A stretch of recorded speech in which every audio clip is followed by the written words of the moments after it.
that there's a culture that it is not valued. And we can talk about the pounds and the pence in a moment. But do you have any plans of how to change that way of thinking about care? Absolutely. I think part of this day is about trying to raise the issue that there is this view that social care, some people think it's free at the point of access because of the NHS, but most people don't value it because it doesn't touch many lives. But when it does touch a life, when it touches one life, there will be at least 10, 15 people who will be affected by it. And I think we just don't think about it as a society. We don't think demographics are very clear. We are going to need more care, dementia care, end of life care, stroke care. That's all coming into social care. We keep hearing government talking about keeping the NHS safe, which we all want to, absolutely. But in order to do so, they keep pushing health tasks out to social care. So social care is actually operating um, in order to support those health tasks, but it's not being funded to do so. The NHS is being funded to do so, but we are not. So let's talk about the pounds and the pence. I mentioned briefly the increase in employer national insurance contributions. This is something that you and other people that are giving care and care providers are pushing back against. What do you want to happen? Well, I think they've got to fund it. I mean, I think this is when we have contracts that we sign with local authorities. If there's anything that is a change in legislation that is out of the control of the provider, it does need to be funded. For years and years and years, we've kind of embraced the increases in national living wage because we actually value the people that support us. They are highly skilled people, and without them, we wouldn't be able to do the job. But each year, whatever the increase is, whether it's 10% in the national living wage, we might get a 4% increase. So that has kind of led to this void, this gap in funding, which is about 8.2 billion, which the sector is subsidising. And so what we're saying is that this national employer national insurance contribution hike, in tandem with the national living wage, we're going to be looking at another 10, 11, 12% increase that the sector's going to have to look at. Local authorities are telling us that they don't have the money to do that. They just do not have the money to do that, and therefore they will offer us 4% or 5%.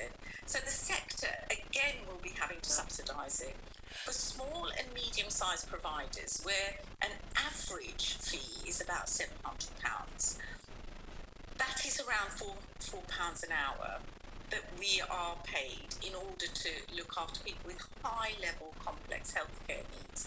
And so I think this is where the math is just not going to... Anita mentioned what it would do for her organisation, an outstanding home, which is going to have to find £300,000 from April And in order to fund this. I should probably also mention that about two-thirds of care home companies are often small family-run businesses. I think also like Anita was talking about with hers. But you talk about the 8.2 billion.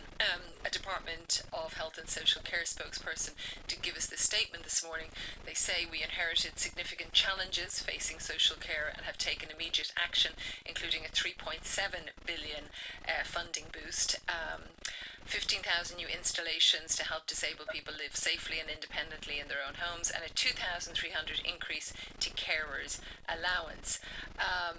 Dame Louise Casey, they also say, is leading an independent commission to develop recommendations for a national care service to provide high quality care for everybody who needs it and help us deliver on our commitment to rebuild the sector so it's fit for the future. So the government is saying that there is an increase of 6.8% to core local government spending power. Now, I know it's not what you are calling for, but is it at least a step in the right direction? Well, I think any funding coming our way would be really helpful if it came to the front line. So when we hear these massive figures, I think the public can be seduced into believing that that is all going to the front line. Well, it's not. So what happens to it, in your opinion? Well, it goes into different projects. It goes into different ways of working. Will go to local authorities, and the local authorities will. It's never ring fenced, so they can use it for a social care budget in any way that they want. Children's services are included in that. Of course, they take the lion's share of any funding that goes. So we are looking at. This is smoke and mirrors, and we've got to stop talking about it in this way. So let's go to what you would be looking for, Nadra. You say it gets caught up before it gets to the front line. You'd like it to leapfrog to the front line, I think, in what you're saying, and used how? We want it to go to the front line so we can pay our staff properly. To the care homes. Absolutely, and home care and mental health, learning disabilities, to anyone delivering social care. We need to have this money so that we can reward our staff. We value them. They need to be paid properly. But any on costs, which is where the NIC is the employer's part of it, that needs to be funded as well, because we have no resilience left in the sector. During COVID, we were ignored up until the last minute. And so there's a lot of resilience that when everything goes up, it goes up for us as well. So cost of living, insurances, energy prices. So we're not only talking about the circa 10% that's going up because of this NIC and the national living wage. We're not only talking about that, we're talking about all the other things that happen. But if they can just fund that part, that would really help us. That would really make a difference. The NIC, the National Insurance Contribution, yes. For those just tuning in a little later. Before I let you go, I mentioned Dame Louise Casey is chairing this independent report into adult social care. The first phase won't report until 2026. Are you hopeful? Well, I think if she comes up with anything different, it will be amazing. We've had 25 different ways of looking at this, and we all know what the issues are. We all know what the solution needs to be. I have a huge amount of respect for Dame Louise. I have not met her, but I've heard huge amounts about her. But I don't think we should wait until 2026 when we know what the issue is and we know what the solutions could be. Nadra Ahmed, co-chair of the National Care Association down in Westminster today, as many care providers take part in a series of marches in London, also across the UK, to draw attention to the issues raised. I was mentioning Botox, other brands are available, fillers, all that sort of stuff. Kate Mulvey's going to be on with us a little bit later. Do you feel disconnected from perhaps pals who have done treatments, or maybe you're the person who's done the treatments and they haven't? A couple of messages. It makes me very sad that I feel so disconnected from my Botox friends. I feel uncomfortable with their blank faces. I'm proud to be the token wrinkly. Another, I have avoided various invites to reunite with a group of friends from university. All of them have had some form of procedure or surgery and look considerably younger than I do, including those members of the group who are slightly older than me. Keep them coming. 84844. Now, a treat for you and for me. Backstroke is a new play currently on at the Donmar in London, and it unpicks the complications of a mother-daughter relationship over a lifetime. It is starring two of the country's best-loved stage and screen Olivier Award-winning actors Celia Imrie and Tamsin Greig.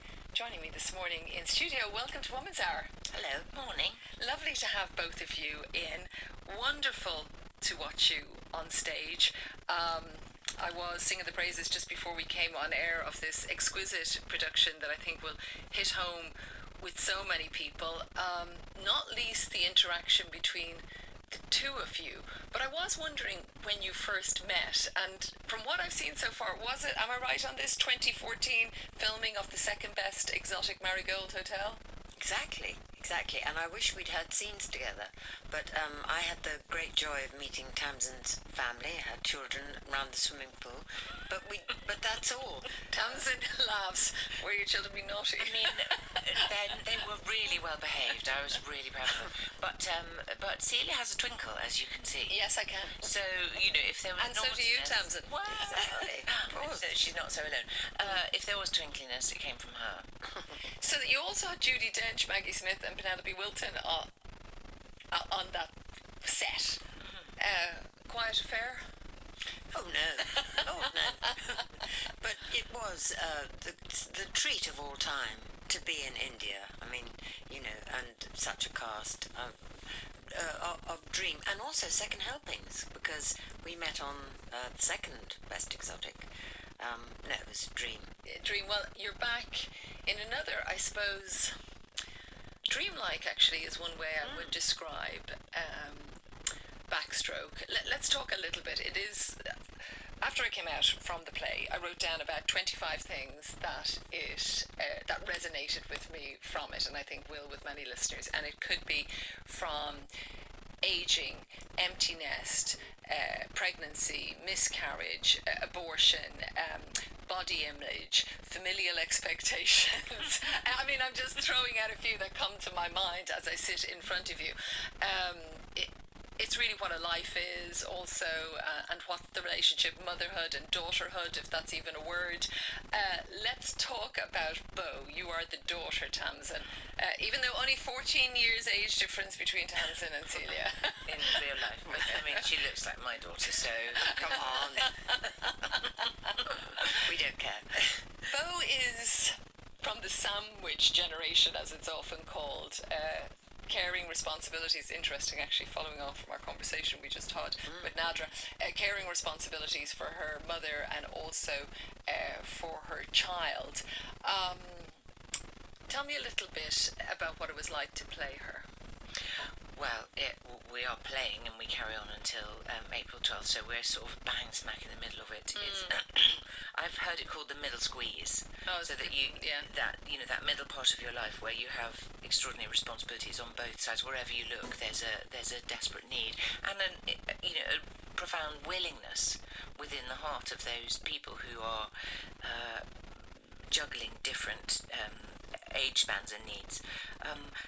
I think as well the fact that the thing that really seduced me with the play is that we both play the characters at different ages. Yes. So Bo, I have to inhabit her at the age of 5, 10, 13, 18, 22, up to 51. And it really made me think about that peculiar experience of feeling all the ages of your life at the same time.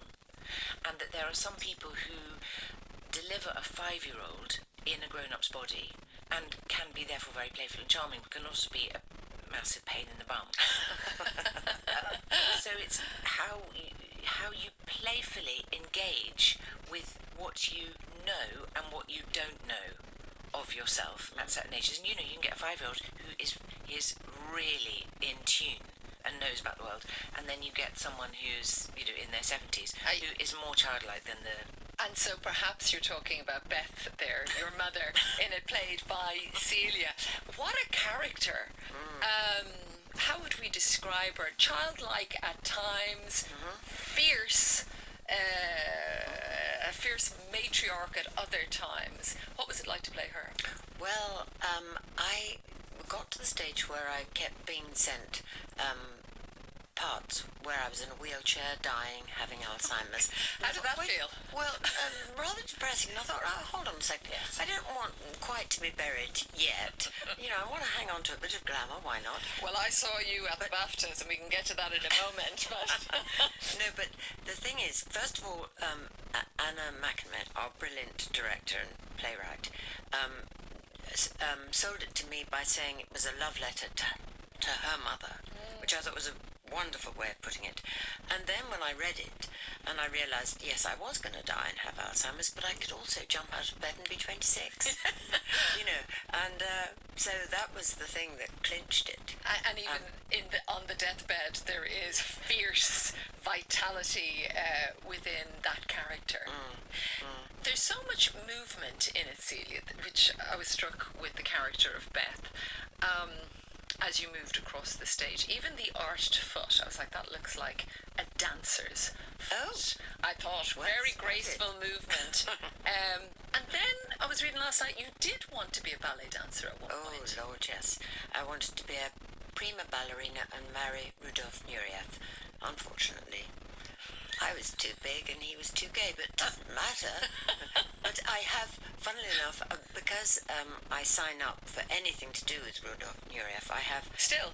Well, on my telephone at Yes. night, I watch him dancing on my phone. It gives me great pleasure. So that love of ballet Oh, yeah. has continued. Yes, completely. And we both share dancer beginnings, don't we? Well, yeah, I did a lot of ballet as a child and tried to get into the Royal Ballet School, and they took one look at me and went, no, too big. Also. Yeah, both of us. And so we both... And that love was our gain. Well, but I think that what's beautiful about this play is that it is about, the, like you say, the vitality and the narcissistic dance of the individual that has to encounter the other. And I think there's something very beautiful about how those two elements bash against each other. And when they let them in and when they don't, because the exasperation that Bo goes through as the daughter is visceral, whether it's trying to get medical attention for her mother or when she's a teenager, for example, and her mother wants to go to university With her. with her. Oh, dear. And when it comes to, this is what I thought was so one of those exquisite points, when it comes to almost fever pitch of frustration, humour comes in and diffuses everything. Talk to me a little bit about that, about how the humour kind of threaded through. Well, Anna Mackman loves a laugh and is very quick to spot the hilarity in things. And I've always talked about the kind of the biological response, that laughing and crying are very similar muscular responses. And so, you know, if you're close to that kind of the tremor of crying, of sobbing, it's almost indistinguishable at times with panicked laughing. So I think that they are very easy bedfellows. And I mean, you can't just cry all night long. You've got to have a laugh. Shakespeare knows, you know, switch it up, you know, awful bit, then have a laugh.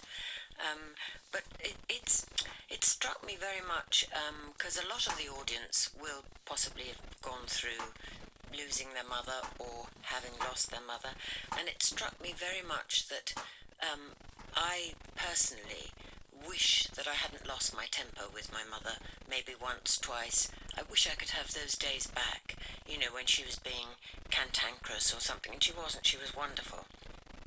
But I think if there's anything this play might remind people of, is make the most of them while you've got them, because actually nothing prepares you for your mother dying. It's colossal. Profound. Yes. And so don't regret any of the moments. But my goodness, Bo is tested to the limit. I mean, you know.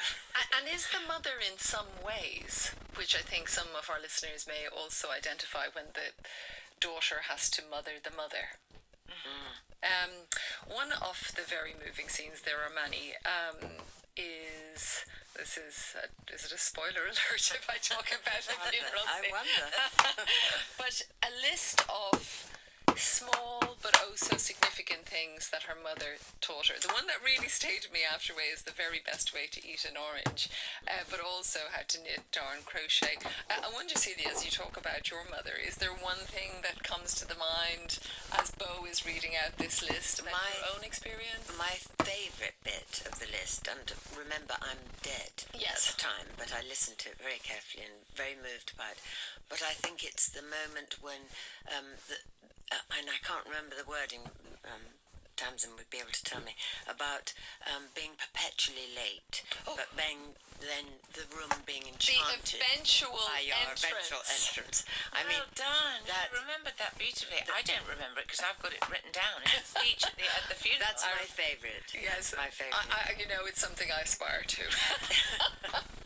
And certainly was true of my darling mother. Oh, how lovely, how lovely. But I think there are those things that it just brings you back to that parent-child relationship. But also you talk about, you know, treasure them while you have them. But also kind of how quickly the years go in because people are so busy. That's coming back to Bo with that middle, what was it called? The middle squeeze. The middle squeeze. That you're trying to rely on other people and keep all these plates spinning while trying to have a family life and have a career and also kind of how would I say, still looking for the approval of your mother, even at the age of Yeah, 50. I think that doesn't ever leave you really. You know, there's a hot string that's always being twanged there. But what's beautiful about the play is that Bo learns from a very young age to be a survivor, which prepares her for her eventual taking on of this very complex child who is not her biological child, but it's what she's learned in that place of possible trauma or difficulty anyway, which has prepared her for doing the very difficult things later on for this other child. So I suppose it's about, you know, how one parents oneself. Yeah, yeah. And And that those self-soothing things. or being able to soothe perhaps somebody else. With the production, it's female dominated. We have a great team, actually, and I'd love to give us Yeah, do, mention absolutely. to Georgia Rice, Anita Reynolds, and Lucy Briers. We have the greatest fun, actually. And oddly, I hadn't even noticed that it was all women. Isn't that wonderful? Is that yeah. progress? Yes. Yeah, it's like, what's the deal? We just get on with it, and it's a great team, isn't it? It's very, very lovely, and they make excellent coffee. And it's intimate in the Donmar as well. I felt like, you know, we have this relationship with every member that is on stage as we get to know both of you, of course, very intimately as well. One journalist referred to you both as TV to stage veterans. How does that fit? I'm not mad about the veteran bit, thanks. Oh, no. No, as a veteran who's survived a war situation, that's we have. Oh, yes, I guess. Well, Rupert Everett, my friend, says that, putting on a play, it's like going to war. I mean, not going into battle, I think is what. Oh, I would totally think And it's that true. must be true, because I'm so delighted to have over the both of top. you this morning. But I often think when I've finished watching a play like Backstroke that's so intense and emotional, that if afterwards I have so many feelings and emotions, what must it be like for those that are creating it? Yeah, it's tiring. Well, certainly, we did get whacked out in rehearsals and couldn't quite understand it, didn't we? But we did make sure that there was a little space for us each to have a snooze. So Yes, that's yes. very, very important. Indeed. But also, you talk about the intimacy of the Dom, which is fabulous. Yeah. It's really wonderful. Which means that you can hear people sniffling, especially at the end, and especially men sitting there going. Yeah, you could hear pin drop. Me and my pal that I went with, and that we would poke each other at each point that we felt was very poignant, and I don't think we were alone in that either. But you know, you talk about that intimacy, and I saw, Tamsin, that you commented that you see theatre as a kind of communion with people. Riffing off Nick Cave on Desert Island Discs and the way he talked about a communion with his audience. Let's talk about that a little bit more. Well, I have a thing about liveness that when you're in the room with someone, and there's a beautiful line in a Wim Wenders film called The End of Violence, where a conversation happens between two people, and he says, us talking to one another changes us on a molecular level. Me just being Yes. with you and you talking is somehow changing you, and I think that happens in theatre and live performance and music. When you're in the room, something is happening, and I think that's what's been captured in the filmic elements of the evening. That you have a sense of something. There is a other. screen, yes, above that is helping tell this story. So there are which is a sort of either an emotional, psychological, or spiritual realm, but it's also about intrusive memory. It's about something other happening that you kind of have a sense of, but you can't quite name it.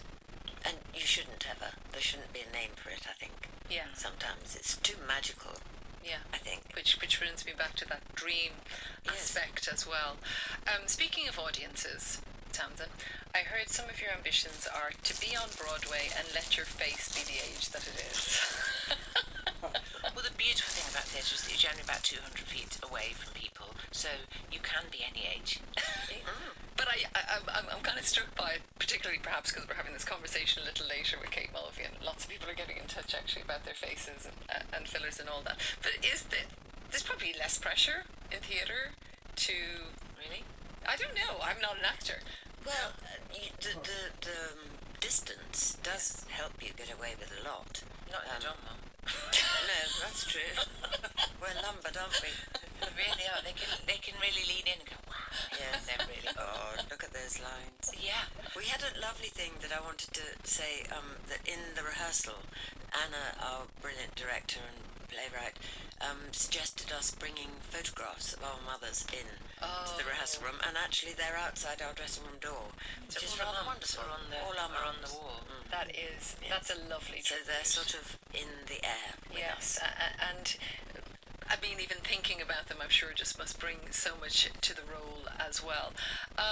Celia, I'm going to move away from the stage and screen for a moment because you're also a novelist, and after publishing your 6th novel, Meet Me at the Rainbow Corner. That was a wonderful adventure to go on. All about the young girls who fell in love, quite understandably, with the handsome GIs who came to England in the war. And then Rainbow Corner was a real club in Piccadilly Circus that was especially for the GIs. And then it tells the story of these girls who, took quite a leap of faith, actually. Fell in love, of course, and during the war, that sort of tension and extreme emotion. But then they had to take a boat over and start a new life.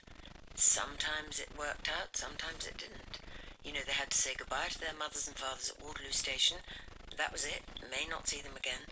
It was a wonderful adventure to go on. Might we see it on a screen? Oh, let's. That's what I would love. Of course. I can I've written a part visualise for it. myself. Yeah, perfect. Naturally. Tamsin, if you're nice to her, she might. Oh, yes.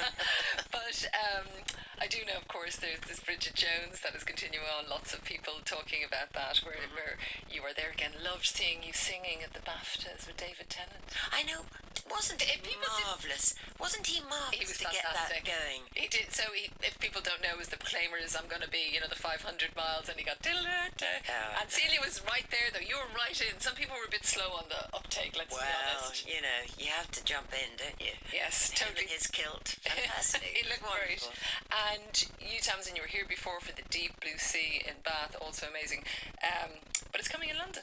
Yeah. I mean, May. we finish on this one. I have a week's break and then I don't know how do you do it. I don't know how to. Whoa. But you're going to sub me, right?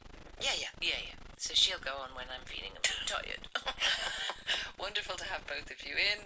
Thank Backstroke is on at the Donmar Warehouse in London until the 12th of April before these two start. Richard Osman's Thursday Murder Club out in 2025 that Celia's also part of. Lovely to have you both in. Come back again soon. Every time we meet, we're a group of women in our 50s. Our friends seem to be getting younger, while I am aging naturally. It won't affect my friendships, as I love them all. However, I haven't got the heart to tell them that their puffy faces and smooth foreheads look completely ridiculous. They don't look like younger women they wish to emulate. They just look like a plastic doll. And the neck can never live up to the lie. A plastic head on a wrinkly neck is not a good look, says Sarah as I pull up my black turtleneck. If you want to get in touch, the numbers are 84844. If you'd like to send us a WhatsApp message, it's 03700 100 444, or indeed you can email us through our website. Let me turn to France next. It is barely 2 months after the end of the Giselle Pellicot sex abuse case, which shocked France and the rest of the world last year, but another distressing trial has begun. It is the trial of the former surgeon. His name is Joel Lesquarnec, and it will be the biggest child sex abuse hearing in the country. He's accused of raping or sexually abusing 299 people over several decades, most of them patients who were children. It is alleged many were under anaesthetic as he was operating on them. Our reporter Laura Gozzi has been in court in Vannes in Brittany. Welcome, Laura. Tell us a little how this case came to light. So, as you rightly said, this at the centre of this case is a former surgeon called Joël Lesquarnec. So he was first arrested in 2017 after a neighbour's daughter told her parents he had abused her. And this eventually led him to him being found guilty of assaulting or raping this child, another child, and his two nieces. And when police searched his home after his arrest, they discovered diaries, stacks of them, where he apparently logged details of all of his alleged victims.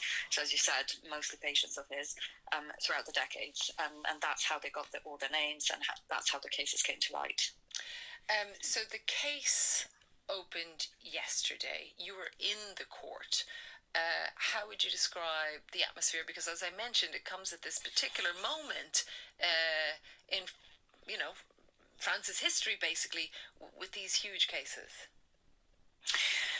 Yeah, so it was pretty tense, and it's obviously an unbelievably horrific case. And you see all these victims kind of walking around. They've been given lanyards of different colors to kind of show whether that they're open to being approached by the media or not. So it's green if yes, red if no. The majority so far were wearing red lanyards, and I think it just, they're just so frazzled by all the media attention and obviously everything that they've been through. But proceedings will move at speed. So this is a trial that will go on until June on a really, really tight schedule. And at various times, obviously, hundreds of victims will be attending, as well as their lawyers and relatives, and over 250 journalists are registered as well. So you can feel there's really huge, huge interest in this case. I want to play a little off one of the lawyers, because most of these people had no idea that they had been abused until they were contacted. Francesca Sata is a lawyer for some of them. Can you imagine being contacted by the police, who then read you an extract of the diary in all its obscene language? Can you imagine the horror of discovering that you were treated as a child, as a sexual object? Yes, it was a huge emotional shock. So, with that, some might think that has echoes of the Giselle Pellicot case that was raped by men without her knowledge.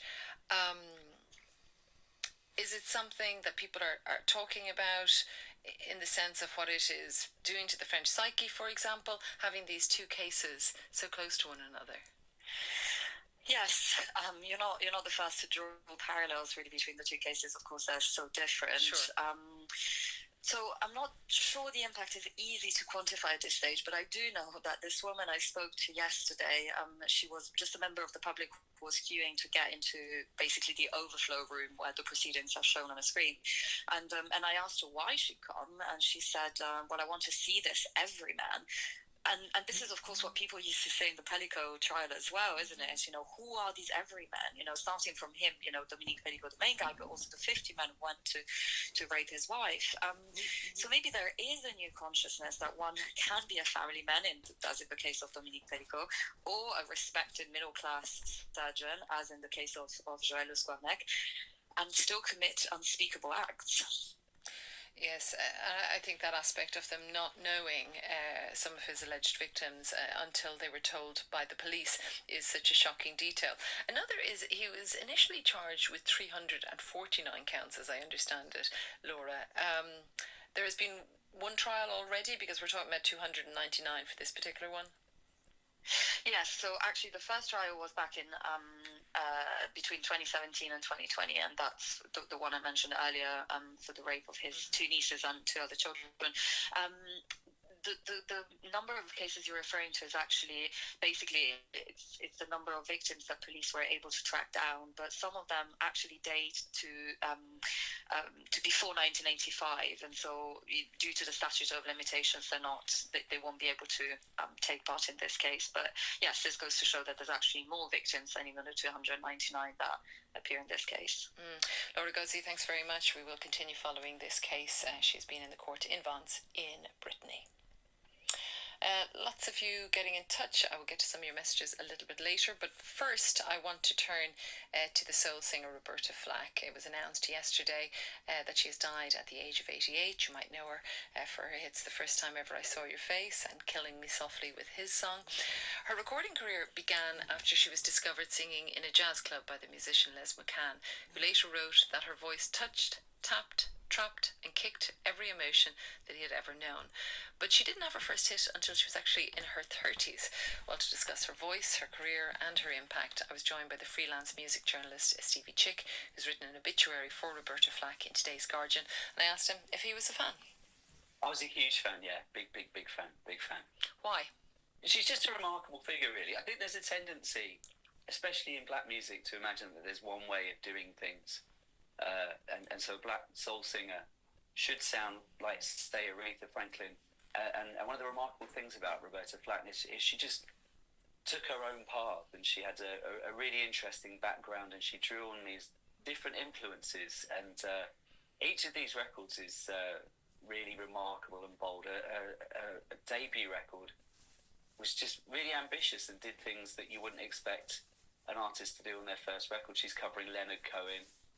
She's singing songs about closeted gay men, you know, in a track that's recorded months before the Stonewall riots and stuff like that. She's really ahead of her time. She's sort of tapping into the folk music scene that's been going on in music for a long time, as well as, you know, the more traditional soul, jazz and gospel roots that she had. So she's very ambitious and different, and has her own voice.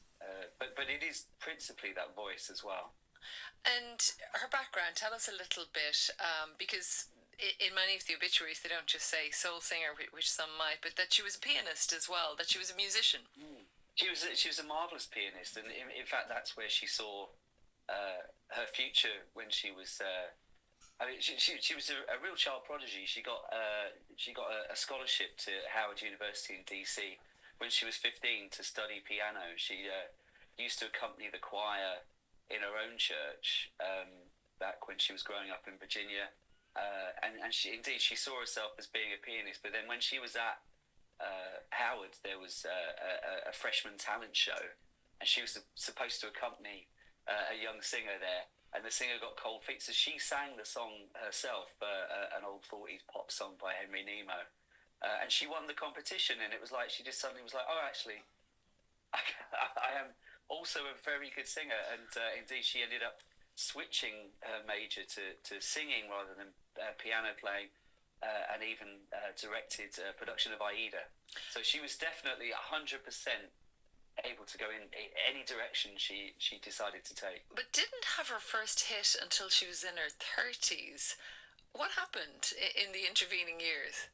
I think she was just really busy. It's like even though she started university really young, like when she graduates, she's considering postgraduate studies, but then her father dies, and so she goes home, takes care of the family for a bit, and then she finds herself back in DC, and she's a student teacher, and in the evenings she's playing piano, accompanying opera singers, and then every now and again she gets to do sets in DC nightclubs, and she's singing jazz and soul, and the jazz musician Les McCann catches her one night and is just completely enraptured by her, and then sends her to Atlantic Records, and she gets signed. I mean, this is the really funny thing, is that there's like it's like these periods where the story doesn't seem to be progressing, and then it progresses really quickly. She records a debut album in 10 hours. One sit-down session and it all pours out. And it's a fantastic record, but it takes Clint Eastwood using her version of The First Time Ever I Saw Her Face in Play Misty for Me, his directorial debut, this amazing film about stalking and weirdness. And he really taps into the fact that her version is really desolate and isolated, and really quite a chilling as well as beautiful piece of music, and that sends her to the top of the charts as a result of maybe an unexpected diversion or appearance of Clint Eastwood in the career of Roberta Flack. But let's listen to a little of that recording of Ewan McCall's The First Time Ever I Saw Your Face that brought her to public attention. As you perhaps even more will have heard Killing Me Softly, that was originally released in 1973. Some might know it through the Fugees, if not through Roberta Flack, but they also collaborated. They did. You know, she was. I think she really embraced the attention that came with the Fugees cover, and she was definitely up for working with younger artists. I mean, it's interesting. She collaborated with different artists throughout her career. She had a really productive collaboration with Donny Hathaway in the 70s, who was just this amazing but incredibly troubled talent. And they did one album of duets, and then a second album was about to come out. She was working on it with him when he took his own life in 1979, and then she collaborated with Peabo Bryson, who was another early 80s, late 70s soul star, and they had a few hits, but the lightning didn't strike again. And I think she was sort of searching for ways to sort of express herself. I think this is common with lots of artists. I think you've got 10 or 15 years where she makes these really sort of centered, visionary records where she knows what she's saying, and each one is different and each one has got a purpose. And then there comes a point where it kind of becomes a career, or it's less about making statements and more about using that amazing instrument that she had. I said this in the piece, the last few couple of decades of her life, she's doing Beatles covers albums, she's doing Christmas records. These are not the things you do when you're in the flush of youth or anything like that. But still, like all of these records that she did, that voice was there, and it's a very powerful tool that she had, and she wasn't about sort of flaming the room with her fiery voice at all times. It was very much a sense of she knew what it could do, and she knew that there was power in restraint. But there's a record that came out a couple of years ago that was the initial audition tape she did when she was getting signed to Atlantic Records, and I mean it's an astonishing record. It's just her covering standards, just showing to the record label that she can sing. But she does this cover version of "To Sir with Love," and I mean it's just breathtaking because it's just slowly building, and then next thing you know, she's just soaring away. And it's very hard to listen to and not be completely encapsulated by it. So she had this ability to just cook slowly and then take off. It was just this slow build. It wasn't always pyrotechnics. It was always with purpose. I think that's the thing. I think it's easy to sort of do lots of melisma to just show how far you can push it. But with her, it was always a sense of, well, what's the effect that I want from this? And so there is that sense of restraint, and then she'll just let it go full blast, and then you'll just be completely subsumed by it. It's a wonderful power she has. Freelance music reporter Stevie Chick there, talking about the soul singer, among many other talents, Roberta Flack, who has died at the age of 88. Now, at a party recently, journalist Kate Mulvey noticed that her old university pals had changed. Their appearance, that is, all because of tweakments, whether it was Botox or another brand eliminating wrinkles, fillers plumping up lips, or a host of other cosmetic treatments. She said she found it hard to relate to them and that she couldn't compete with them. So she's dumped them. Kate, welcome to Woman's Hour. Hi there, hello. So tell me a little bit more about this dumping of the friends, about the impetus for it. Right, well, the thing is, it all happened when, as I said, I had this reunion with my old university friends. And when I went in there, I was shocked. They had turned into this identikit blonde tribe. It was like Mothership had kind of offloaded a load of aliens. And what I noticed immediately was what they call the fat face, where you have the frozen forehead, the Botox, and they clearly had quite a lot of it done. And they had the smooth skin, whereby, so I think what you've got today is a lot of very different fillers. So you've got the piriform, which fills in the labial-nasal lines, the smile lines. And what it does, it almost pushes all the wrinkles out from the inside, and you have this complete flat face. So, and the thing about it is, I thought afterwards that a lot of our communication is non-verbal. It's how we express, it's how we raise our eyebrows.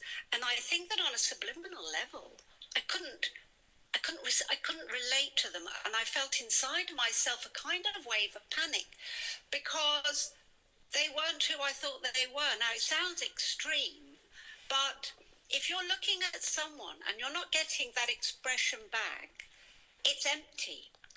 And I think that this is happening a lot, and I think that it's creating a sort of weirdness. It's, So let's talk about this. In midlife women. You call it succumbing to the syringe. I'll read a message that came in. And a lot did. Not much shocks me these days, but I'm taken aback by this woman who judges other women who've had cosmetic treatments. No way would I have a needle stuck in my face. The thought makes me shudder, but it wouldn't occur to me to judge or reject anyone on that basis. I value my friends for their personality, not their appearance. We are so much more than a face. That was Julia. What would you say to Julia? Well, I would say that it's not so much judging in a moral sense, it's a visceral response. It's the fact that, a lot of friendships are actually based on mutuality, things that, we share things in common. And and we're not talking a little sprinkling of Botox, we're talking the full fat phase, we're talking the rejuvenation of midlife women, and all of a sudden, you don't have anything in common, because don't we whinge most of the time? We go, oh my God, I woke up, I had a good night's sleep, but I look terrible. But then you can't say that to them. And I think it's not so much that I'm judging them. Go ahead. It's that we're not on the same page anymore. So you don't have the camaraderie that there might be in getting wrinkles together. Well, that's it. And sorry to say, but there is a kind, and I was sitting with a friend, a wrinkly friend, and it was actually about some data I had, and we were kind of going, and we were comparing texts and all things like that. And then an injectable came up, and she almost sneered at us, and whether it's because they have more money, whatever it is, there was a disconnect, because come midlife, I think a lot of women are on the side of, oh my God, I look terrible. Will this date, what do you think this date thought? I did this, I did that. But of course, and they're all swishy haired, with enormous lips and all that kind of thing. So that's the aspect of competing. You call them an injectable, did I get that correct? Yes. Yes, that some people, of course, would find very derogatory, but that is how you're describing it. But, you do your own things, right? You say you slather expensive creams, you have facials, you banish white carbs, you exist on a diet of quinoa and kale. That's your line. And some might disagree with those decisions and think you're taking it too far. Is it not too judgmental to decide that their line is too far? It's not a question of judgment, it's a question of fact that in one sense, eating healthy food, yes, is extreme, but nevertheless, it's hard work to arrive where one arrives. If you're cheating, it's a bit like Ozempic, isn't it? It's not that you're a bad person because you're cheating. The fact remains that the difference is so stark that it creates a gap of the haves and the have-nots. So do what you want. And I say in the article, I'm not morally against it in any way. You've done it yourself. I just want to be full disclosure to listeners. You have done Botox or some other filler. It's not a filler, whatever. Some other treatment at some point, which some might find confusing. If you've done it yourself, why others can't do what you did? So first of all, I had a friend of mine took sympathy. He was, and he did a sprinkling of Botox around the eyes. Okay, now that was £300, and it opened the eyes so bright I couldn't believe it. I'm not actually talking about that now, but the problem is I couldn't afford it. So one of my things is that if you look objectively around at society, and what I'm saying is that as this has become normalised, Trini said she had Botox from 35. She now has injectables into her lips. This has now trickled down to normal society. We've got Love Islanders, even young people. And what we've done, we've raised the bar of acceptability for women. So I think that in a way, we're criminalising ageing. Criminalising ageing. It's an interesting line. Trini that you mentioned, I imagine is Trini Woodall, who of course talks a lot about fashion, skin care, various treatments as well. Before I let you go though, can I fit this into 1 minute? Maybe I can. You talk about it as a feminist issue as well, that these were women that you were like fight the patriarchy with. But surely the feminist approach is women can do what they want, including getting filler. Maybe you agree with that, but you're just not going to be friends. No, I don't agree with that. The whole point about feminism, and you can't have your cake and eat it here, is that it's all inclusive. It's celebrate your curb, fat forward, me too. We're not interested in men. We don't cave into society. Feminism isn't something that one can, a movable feast. It is what it is. If you have the injectables or anything, what you're saying is, I want to look best. And I think it's virtue signaling. I'm not a feminist. So you don't have to be one. But I say, don't say you're a feminist and have all the rest of the injectables. I'd need a longer time with you, Kate, to find out why you do or don't identify in that way. But Kate Mulvey has that column, Sparked Conversation. Thank you so much for joining us on Woman's Hour. Here's one from Claire. She says, yes, after having a bit of Botox in my frown lines, which otherwise make me look tired and angry, the response I got from female friends was pretty aggressive. I don't care. It's my choice. I'm back with you tomorrow. We're going to talk about body positivity and confidence and dopamine dressing from influencers Laura Adlington and Lottie Drynan, also Egyptian soprano Fatima Saeed. Join me then.